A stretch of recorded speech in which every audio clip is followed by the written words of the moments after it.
Testing, testing.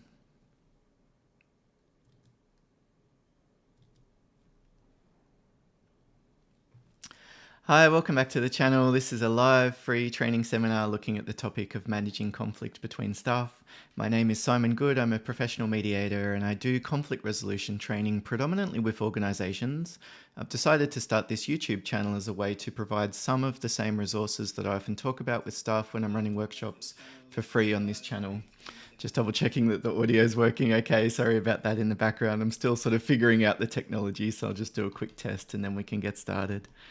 I'm sort of made a commitment to do this over the next few weeks pretty much daily. So if there's a particular topic that you'd like me to discuss in one of these episodes, a challenging person that you've got to deal with at your work, or a difficult situation that your team is grappling with either at the moment or something that keeps coming up, please let me know. I'd be more than happy to make a specific video like this looking at your specific challenges.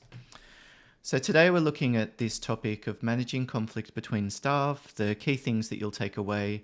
I'll talk through some conflict assessment tools, so sort of different options that you can use to figure out what's going on in a particular conflict situation, particularly if you're a manager or a business owner or you're in a leadership role.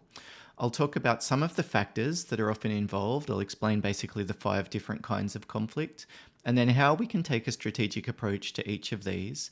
And what we're aiming for is to develop a holistic and strategic plan for dealing with conflict. I often say what we want to do is to avoid reacting and figure out a way to strategically respond. Now, I should say that although all of these different ideas that I'll talk about in the session today to some extent sound simple, it's difficult to know how to apply them. And so what I'll do is look at a specific case study. I'll just pull that up now. So I thought this might be helpful just to look at a specific example of workplace conflict. It's actually based on a mediation I did a little while ago. And this is what's called matrix management, where within an organization, staff report to 2 different people, like one person for a clinical type of stuff, like me as a mediator. I might have a senior mediator who checks how I'm interacting with clients and how I'm running my sessions. But I also might have an operations manager or logistics or something like that. Often we have different parts of our role broken into the different sets of KPIs and responsibilities, which is what's going on here. I thought this could be helpful because maybe you've got a similar kind of issue that you've dealt with, but even if you're dealing with a conflict that's a little bit different, you'll see the way that I go about analyzing this situation and the different lenses that I use, which hopefully will be helpful for you, and it can be translated across to different contexts and different situations. So we've got a community support organisation jointly led by a clinical supervisor as well as an ops manager. This is that matrix management type of thing that I talked about where, you know, you've got your clinical, say you're a caseworker or a family domestic violence worker or homelessness or something. Someone will talk to you about your practice, like the language that you use and how you're interacting with clients. And then you might also have an ops manager. Each of these people reports separately to the board and they have different areas of responsibility. So it sounds like different sets of KPIs, different things that they're measured against, and they would have different areas they're responsible for in their job descriptions. Their team report to them both, to, I should say, the clinical supervisor for practice issues and to the manager for administrative issues.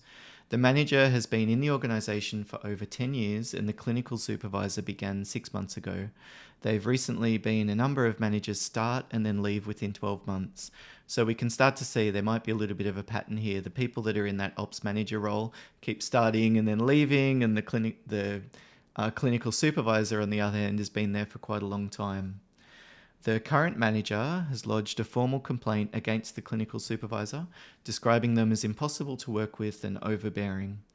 The supervisor describes the new manager as incompetent and completely lacking in the ability to manage the centre, and as such, they have also lodged formal complaints.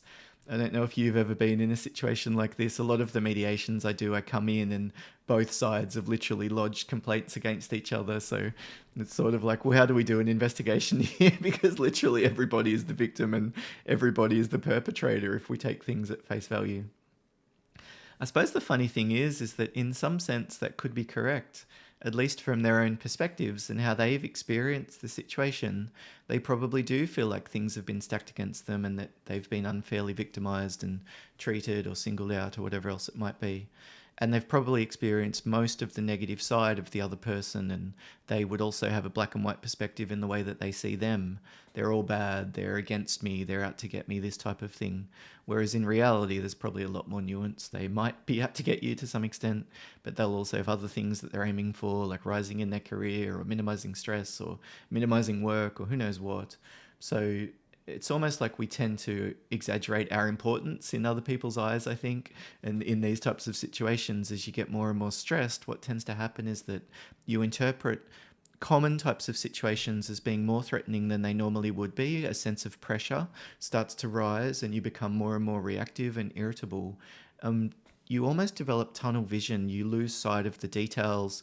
You tend to paint the other person as all good or all bad or against me. So you read into that when they say something to you, you pick up on that little tone of voice that shows that they're slightly annoyed. And then you say something like, what's your problem? And then before you know it, you're in an argument. And there would have been an opportunity to avoid that. And to be honest, if you're in a more positive frame of mind, you might not have even picked up on that same negative input that the other person was giving you.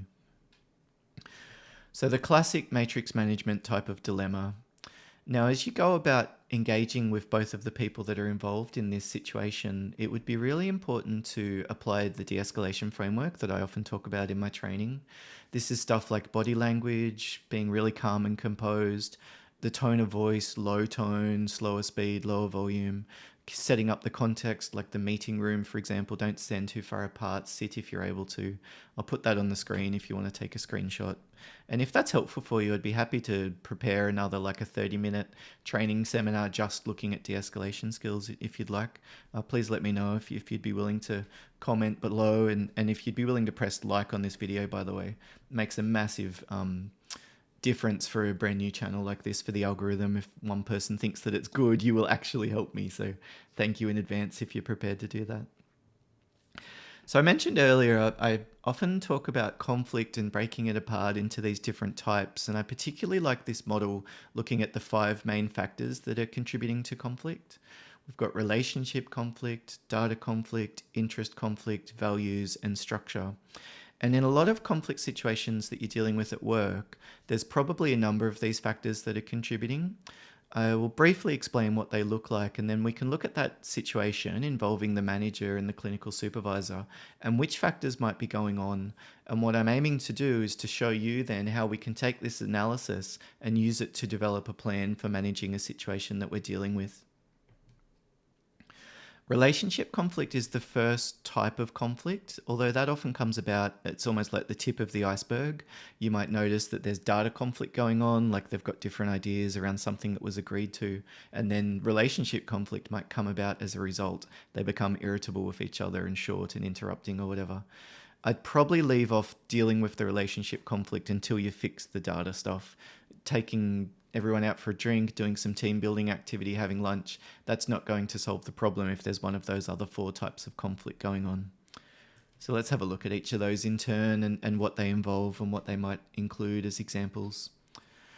So relationship conflict, it's often stuff that develops through patterns of the way that 2 people or 2 parties are communicating. You can have relationship conflict between 2 organizations or a client and an organization as well, but it's particularly common in my experience in interactions between staff. And you just get annoyed at each other. As a result, tension might start to build up, a sense of resentment, like people feel like they're being treated differently by the other person, singled out, they're being overly harsh, overly dramatic, overly unreasonable, overly entitled, whatever it is. It might be from something like entitlement or dependency. A lot of managers and leaders, and I know for me, it really pushed my buttons when someone was really entitled and they expected to be spoon-fed everything and they became dependent on me almost to tell them what to do. And I just wouldn't, especially early in my career. I just said, look, you're being paid a good wage, go and do your job. I'll let you know if you're not doing the right thing, almost like taking this punitive type of approach. What I've learned since then is that, of course, a coaching type of leadership often gets far better results from staff if we can empower them and build their self-efficacy and help them to develop a level of awareness and responsibility. It goes such a long way to solving conflict type of problems. But yeah, earlier on, I would find resentment was really building up for people who weren't pulling their weight, for people who weren't willing to give it a go before coming to me for help. But it could be things like people feel like they're getting an unfair share of work or something like that. It might even be resentment about something that's happening outside of work. I know a lot of organizations these days are challenged with like Facebook or Instagram or whatever TikTok communication that happens outside of the office, like people commenting on each other's pages. And this is the kind of thing that really very quickly builds resentment if there's misunderstanding that occurs there, or someone does not like someone that they work with and they want to have a go at them. Blame, irritability, you might at the pointy end start to see people just refusing to communicate with each other, refusing even to say hello or good morning. And that what Dr. Bramson often talks about a reciprocal negative spiral pattern. I'll try and remember to put Dr. Robert Branson's notes in he's written a book around sort of recovering from this negative spiral pattern. And the way that this plays out is that I might come in and say good morning to you, and you've got AirPods in, but I don't hear you. And so I think, well, what's your problem? You can't even say good morning to me now? Is that what it's come to? And so then when I see you in the lunchroom later, I give you the cold shoulder and give you the silent treatment. And then you're thinking, well, what's Simon's problem? And so you can sort of see how these relationships often go down the gurgler like this. It happens a lot in couple relationships, miscommunication, misunderstandings. And the most common one, I think, is criticism, like accidentally communicating in a way that comes across as criticism. And of course, that tends to trigger defensiveness and resistance as a result. It might be things that you may not be aware of, like asking someone, why did you do that, for example? That often comes across as quite critical. Or asking, are you sure you're okay? Have you got it? Have you got it? Have you got it? Yes, I've got it. Like, stop asking me. That type of thing might be interpreted as criticism. So I think that's one of the common mistakes that people often make, which contributes to that negative spiral pattern. But the other one is assuming that the other person's reaction is all about you. Of course, it's not. People might be upset about things that are completely not to do with us and that we might not be aware of at all. And the fact that they're grumpy and irritable and reactive with us doesn't necessarily mean that we've done anything wrong. It therefore doesn't necessarily mean that we should do anything differently in dealing with them. What they might need in the short term is just space. So when we look at relationship conflict, space is often something that's a really good remedy for this. Just take a time out, sleep on it. You'd be surprised at how much calmer and more composed you'd be after you've had lunch and put some food in your stomach, so you don't have that low blood sugar and your body's crying out like, this sucks, this is dangerous, this is a panic, we need to get out of here.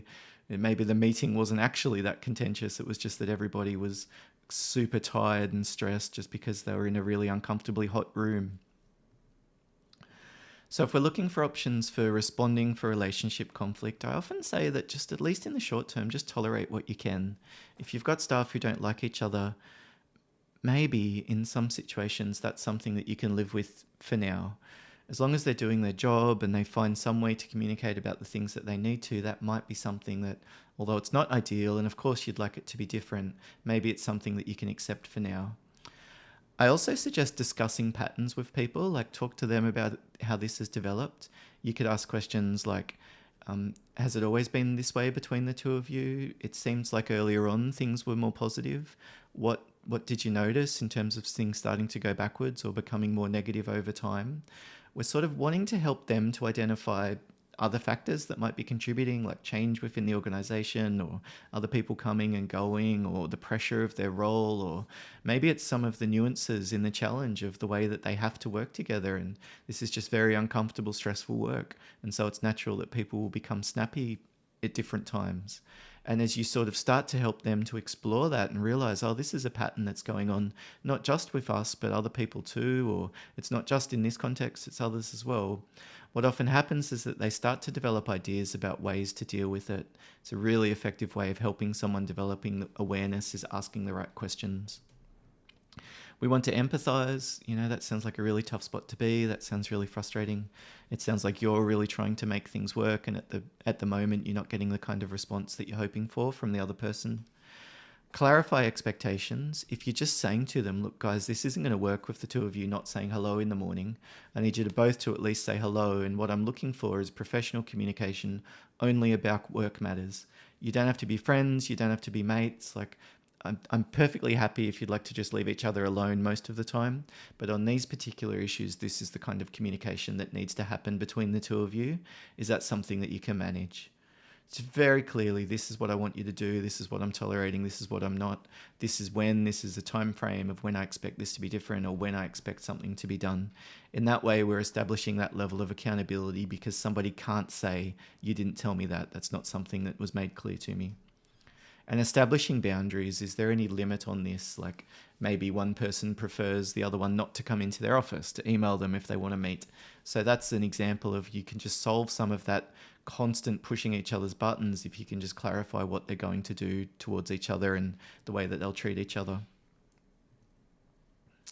Data conflict is the next kind of conflict. This is often to do with information. It might be informal type of stuff, like you said you were going to do that. No, I didn't. Or it might be the contract and an ambiguous clause or a clause that people are interpreting differently. It might be something that wasn't covered and you've come across a situation that you didn't expect. So some examples there: misunderstandings, maybe a lack of information, maybe one of the staff are doing something in their role and they assume that it's correct, but actually when you go back and look at the job description, that's not actually what it says. So that would be an example of data conflict. The person thought that they were right, but in fact they were doing the wrong thing according to the job description. It might be forgetting. I often say, it sounds like the two of you aren't clear about expectations. And one party says, no, we're very clear. It's sort of selective amnesia that the other person's using. Maybe. I mean, if we talk about it and clarify it and put it on the record to some extent, put it in an email, we increase the chance of them not being able to get away with that tactic moving forward. And it might be that something just has different interpretations. So if we're dealing with data conflict, the options for responding often are to acknowledge and normalize the conflict, to clarify data, and to clarify the expectations moving forward. So let's go back to the case study. So what are some examples here of relationship conflict? Well, the fact that they are refusing to speak to each other and that communication's been going downhill, the formal complaints and that level of, frustration that might be there. There's obviously some type of relationship conflict, but this is the classic example of where I would leave this until last. Data conflict here could be something like, there's the overlap in the manager and the clinical supervisor's responsibilities. So how are they going to manage that? Let's say the operations manager wants to talk about caseload. The clinical supervisor might have concerns that would impact on the time that each staff member can spend on each case. And so what's really helpful there in terms of the data conflict is to clarify how are they going to manage these kind of situations moving forward. Again, this is shifting the focus. You don't need to be friends. You don't need to like each other. It's perfectly fine if you've got different ideas or perspectives, but how are you going to manage it if that's a situation that you come across? Because looking at the past experience, it probably will be. So we work together as a group, or I could just tell them what to do depending on how directive I decide to be. But this is how I expect you to act in these types of situations. In that way, we should avoid some of the data conflict, I guess, that might be contributing to this situation from going on. So I'll flick back to the next type of conflict. Can you sort of see how some of these different lenses can be used to understand the situation, and we're pulling apart the different bits and pieces that might be involved? And as I've gone through and said, these are some options for responding, as you're thinking about conflict that you've dealt with, some of those ideas might start to percolate with you, and you could even start to have a bit of a list that you put together as a draft plan. I really like that approach of first brainstorming and generating options before making decisions about how to respond. It often leads to a much wider understanding of the situation and therefore a more comprehensive, I think, way of dealing with it. So the next possible type of conflict is structural. This is stuff like organizational hierarchy, meeting structure, how decisions are made, how communication happens. Obviously, in this case, there's a probably significant portion of organizational hierarchy structural conflict going on. This matrix management approach again and again leads to this type of conflict. If it's going to work, what it really needs is two individuals that are very committed to working effectively together. And I think, honestly, to some extent, there's a natural fit in terms of their communication style. You might find a very data-focused, analytical, careful, detail-oriented person clashing with a results-oriented, quick decision, the red, fiery red type of personality. And what you'll often find is that they need to go through in a much finer level of detail how they're going to work together if that's not going to cause problems. So you could think about things like meeting structure with these two staff, maybe if they could meet more frequently or less frequently, or you have different people in the room so it's not just the two of them. Some of those structural options might solve some of that conflict that's happening. You could look at decisions that are made and who needs approval for what, and maybe there's opportunity to streamline things so both of them don't need to give approval. Perhaps they'd be willing to negotiate around, leave arrangements, that's up to the ops manager, but caseload kind of stuff, given the fact that there's a clinical implication, maybe that then is shifted over to the clinical supervisor so that they're looking at caseload as well as what the staff actually do with clients, and they are not becoming sort of this mutually exclusive set of competing goals. How communication happens, this could be, sort of CCing in a senior manager or something like that. I don't know about you, I personally really hate that. I really despise the over CCing culture that some organizations have. It is just such a blatant lack of trust that you need to CC your manager when you're communicating somebody else. Unless there's an explicit concern around, I need my manager to know because they'll need to approve it later, and this saves time of me circling back to them. So many organizations just CC their manager into everything, and it just creates this sense of pressure and tension. Imagine having a conversation and you've got someone sitting there on the side watching what both of you are saying. Of course it creates a sense of perceived pressure. Like, all of us are programmed not to want to stand out from the herd, it's been historically dangerous through evolution. And so we're hardwired for that situation to come across as particularly pressurizing and threatening. And so what often happens as a result is people are more reactive than we would hope for. I think in so many situations that these types of leadership styles of command and control, very directive, top-down leadership backfire, especially in terms of staff engagement and morale. If their work, unfortunately, what often happens is that staff end up burning themselves out, and you might have a revolving door of people coming and going because the pressure that's put on them is too much. My little rant, I wonder what your thoughts are about all of that. Then, way to respond to structural conflict is often to change the structure, to acknowledge the impact that it's having. Maybe we could say here something like, look, to be honest, it's not the fault of either of you. From where I sit, it seems like the fact that you've got two different areas that you're both responsible for and there's no easy way for you to communicate about that, maybe that's put you in a position where this was never going to work. And so what I'd like to do is to talk with the two of you and find a way to maybe adjust some of that structure and communication so that you can get on with what you need to be focusing on day to day. We would look for options for change, and then at least in the short term, just look for options to adapt. If they say something like, yep, no worries, we'll set up a fortnightly meeting to discuss this and this and this, you could say, all right, well, what are you going to do until then? Are there any particular decisions that we need to talk about before we finish the meeting? Or can you just communicate by email for those? So let's figure out those expectations very clearly in the short term, especially where there's a high level of conflict. That's going to be something that significantly increases the chance of trust being rebuilt. The next type of conflict is interest conflict.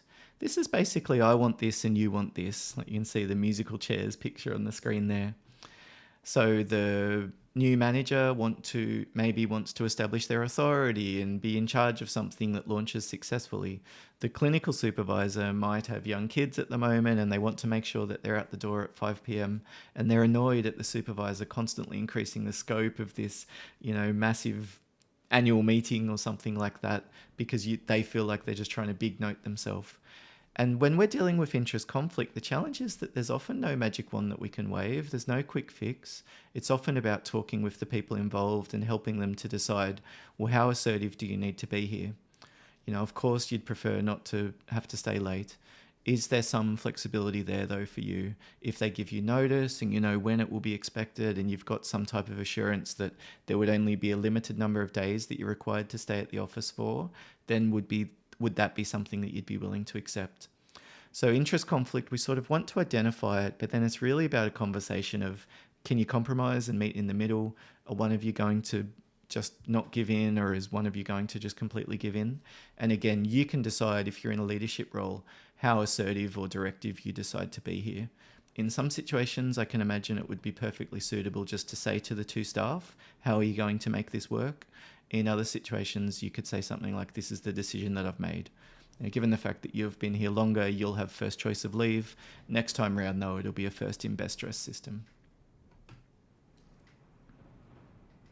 So I don't know if you can hear that. It's very rainy and windy here at the moment. I live in Coffs Harbour in Australia, New South Wales. So it's kind of like the far eastern bit of Australia if you look at Australia on the map, and really bad storms at this time of year, unfortunately. So the way we deal with interest conflict: discuss the situation, focus on future and solutions, develop mutual interests. Like maybe we could say something like, look, I know that it's important for the two of you to make this work, given that you've moved with your family to take this job, or given the fact that you've really invested so much time over the years to improving these programs. And then as much as possible, clarify those expectations. Especially when I'm doing workplace mediation, a lot of the time we talk about trust. And trust is a really difficult thing to rebuild after there's been a breach of trust, some type of an incident that's happened. And I often say to particularly senior managers and directors, look, there's no quick fix, there's no magic wand, there's no button that you can push. It's very difficult for any person to just decide to trust someone if we look at it honestly. And if you ask someone to trust you, what are you actually asking for? For them to feel trusting, to believe you? It's like faith. I think what we're often talking about when we ask someone to trust us is to give us the benefit of the doubt, to let us prove ourselves, to give us another chance. But where we think about trust developing between two staff in the context of workplace conflict, one of the real foundational elements for that to start to improve is extremely clear expectations that are then followed through with. Often that is what's needed then for trust to be rebuilt, because if I know what you're going to do and then you follow through and do it, then I start to trust you. I believe, I have faith that you're going to be consistent and live up to your word and do what you've promised me that you're going to do. And if those expectations aren't clear, what happens is that it's a recipe for trust to be eroded, because I see your action and I think, well, what's your problem? And because we never actually talked about whether or not that was something that's acceptable, I'm going to assume that it wasn't. And then that resentment starts to build as a result.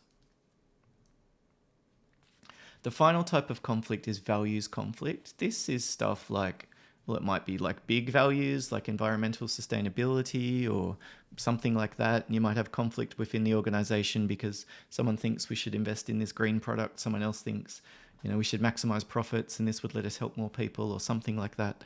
And you've got this set of competing values to manage. But in a lot of cases, it's stuff like communication style. Like one person might feel like it's really good to be transparent. I'm a straight shooter. I call it how I see it. You always know where you stand with me. And then someone else on the team might just think, I just want to go to work and do my job. I don't want the drama. I don't want the headaches. I don't need to say every thought that comes into my head. And if you put these two people together in a team, there's an increased chance of conflict developing just because of those different sets of values. It's really difficult to change that because people have these definitions like polite or professional or respectful or whatever it is, and you're probably not going to change that in the short term. It's usually about acknowledging, validating. I'm aware that both of you have got very different communication styles. I just want to touch base with the two of you because I've noticed that there's been some challenges that you needed to overcome in your communication. And I'd like to organise a meeting to talk through what could be tweaked or what might be needed moving forward to make sure that you don't run into any issues in your working relationship. So this is a different set of values that you got. How are you going to make this work?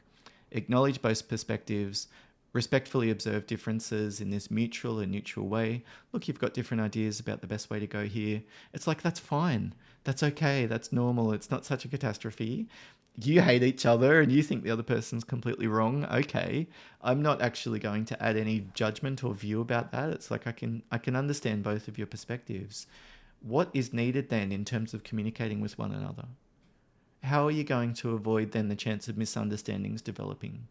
Given the fact that you'd prefer to just talk things through on the spot and it causes you a lot of stress when things are bottled up and not dealt with, what would give you some assurance that it's not going to slip off the radar? Would it be organising a meeting or having a joint file that you can keep track of topics for a future meeting agenda? Like, how are you going to figure this out? And as much as possible, you can probably tell from my leadership style, I really like using a coaching approach here. How are you going to make this work? If you're a collaborative, supportive leader, you often use language like, how are we going to figure this out? I wanted to talk about how we can manage this. I don't. I just say, look, how are the two of you going to figure this out? This is going to be a tough one. I'd love to hear your thoughts. Because I'm not going to be there in every meeting that you have. I certainly don't want you to CC me into every email that you've got. So figure it out. But I want them to tell me how they're going to figure it out, because I know that the higher level of detail that they've got in that plan, the higher likelihood that they're actually going to follow through with it. So not surprisingly, clarify those expectations moving forward. So just have a pause and think about, what are your main takeaways for the session, those different types of conflict: data conflict, structural conflict, values conflict, interest conflict, relationship conflict. What are you dealing with at the moment in your workplace, and what do you think might work? And if you've been focusing on one of the areas, like data conflict, I keep telling staff not to use their phone. I keep telling staff that they need to remember to do this. Well, then which of the other 4 types of conflict do you think might also be happening? Is it relationship? Are the staff feeling a bit resentful about all the change that they've had to deal with recently? Is it interest? Maybe they're very busy and feel like they're overworked at the moment, and this is an extra thing that management's asking them to do. If you can sort of peel the onion and get to the heart of what's going on, it often gives you so much more information then to understand the situation, and therefore to be more effective in responding to it. So thank you so much for watching. I'd love to know what you thought about this particular approach to delivering this kind of training. If you've got a question about anything that I've covered, please leave it below, and I'd be happy to respond to you personally. And if you've got an idea for a future video, a different case study or a different situation, or you'd like me to talk through de-escalation skills or something like that, please let me know. I'm really happy to take a flexible approach. I'd like this to be a pretty engaging, interactive type of channel. And for my part, I'm really willing to do my best to make sure that I'm delivering actually useful resources. Don't know about you. I think a lot of the stuff on YouTube, it's hit and miss, but in stuff like workplace conflict, I think it's just so generic. Like, make sure that you're using respectful language. It's like, well, that's great. I mean, that's kind of obvious, but what do we say? And that's where I come in. I think I'd like to give examples of phrases and questions and stuff. And of course, each of us have a different style. A lot of this, there's cultural nuance to it, but you can sort of see the way that I think about the situations and then apply that to your own context. And even if you have a different style and you decide to go about things a little bit differently, certainly my hope is that these sessions are still helpful for you. Thanks so much for watching. Bye for now.